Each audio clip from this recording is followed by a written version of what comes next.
सिंध जो मीनारिटी खातो करप्शन जो वॾो गढ़ बणिजी चुको है, जॾहिं त खाते जे कर्ताउनि धर्ताउनि तरफ़ां हिकु तरफ़ सरकारी रिकॉर्ड में मंदिरनि ऐं सत्संग हालनि जूं करोड़ें रुपयनि जूं मुबैना कूड़ियूं ऐं जाली स्कीमूं ॼाणे करप्शन जा रिकॉर्ड तोड़िया पिया वञनि,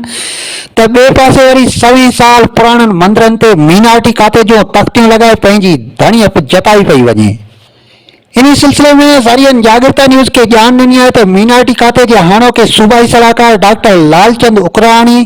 कुछ ॾींहं अॻु ज़िले तरपारकर जे शहर चेलार में हरे कृष्णा नाले मंदिर जो इफ्तिताह कयो ऐं मंदिर ॿाहिरां मीनारिटी खाते जे नाले समेत पंहिंजे नाले वारो पीर जो पथर बि लॻरायो। पर हक़ीक़त में चेलार वारो इहो मंदिर 100 सालनि खां वधीक अरसे जो पुराणो आहे ऐं मज़कूरा मंदिर के चेलार जे महेश्वरनि पंहिंजी मदद पाण तहत ठारायो आहे, जंहिंमें मीनारिटी खाते ऐं सूबाई सलाहकार डॉक्टर लालचंद उकराणी समेत कंहिं बि माण्हू जो कुझु अचे न वञे। ऐं लालचंद उकराणी हिकिड़े पंचायती ऐं पुराणे मंदिर ते पंहिंजे नाले जी तख़्ती लॻाए चेलार जे महेश्वरनि जी दिलि आज़ारी करण समेत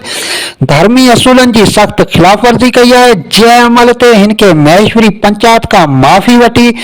मंदिर ते लॻायल पंहिंजे नाले वारी तख़्ती खे हिकदमि हटाइणु घुर्जे।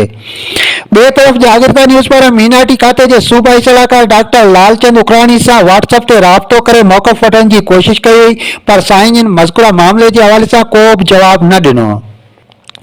चेला के रहवासियों पीपी चेयरमैन बिलाल भुट्टो जरदारी, सदर पाकिस्तान आसिफ अली जरदारी और वजीर आला सिंध सैयद मुराद अली शाह समेत वास्तेदार इख्तियारी वारनि खां मुतालबो कयो आहे त मीनारिटी खाते के सूबाई सलाहकार डॉक्टर लालचंद उकराणी समेत खाते के ॿियनि ज़िम्मेवारनि पारां